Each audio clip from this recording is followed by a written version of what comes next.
पूज्य गुरुदेव को प्रणाम। आइए आज बात करते हैं दादी के कुछ विचार जो उन्होंने व्यक्त किए हैं कि यदि मैं मात्र एक पर्वत को उसकी समग्रता में देखने में असमर्थ हूँ तो फिर मैं उस अनंत को उसकी समग्रता में कैसे समझ सकता हूँ। यही असमर्थता मुझ में विनम्रता लाती है जो सबसे महत्वपूर्ण गुण है, और इसीलिए विनम्रता को हर कीमत पर सर्वोच्च स्थान दिया जाना चाहिए। उन्होंने प्रेम के बारे में चर्चा करते हुए कहा कि प्रेम प्रेमी और प्रियतमा की त्रयी में एक सौंदर्य है। जब तक मैं अपने प्रियतम में पूरी तरह घुल मिल न जाऊं, जहां मेरा कुछ भी अवशेष न रहे, तब तक आध्यात्मिकता संभव नहीं है। लीन हो जाना अंत नहीं है, यह तो पवित्र आध्यात्मिक अस्तित्व की शुरुआत भर है।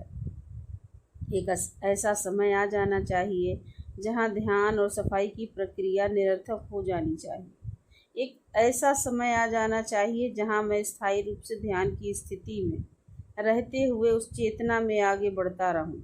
सफाई इसीलिए आवश्यक है क्योंकि हमारी जीवन शैली ऐसी है जो इतनी विशुद्ध नहीं हुई है कि संस्कार न बने। जब हम ध्यान में अपने भीतर जाते हैं तो इसे उद्देश्य पूर्ण होना चाहिए। हम स्वयं से पूछ सकते हैं कि क्या इसने मेरे हृदय में कोई गुणात्मक बदलाव किया है।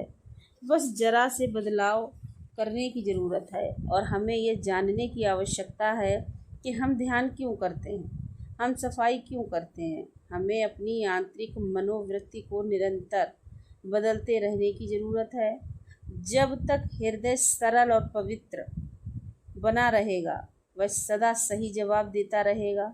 समर्पण का अर्थ है कि मेरी इच्छा शक्ति का कोई अस्तित्व नहीं है, बल्कि हमें यह याचना करनी चाहिए कि मेरी इच्छा शक्ति उनकी इच्छा शक्ति बन जाए। हमें अपनी आंतरिक स्थिति को बाहरी रूप में अर्थात अमल में लाना चाहिए। धन्यवाद।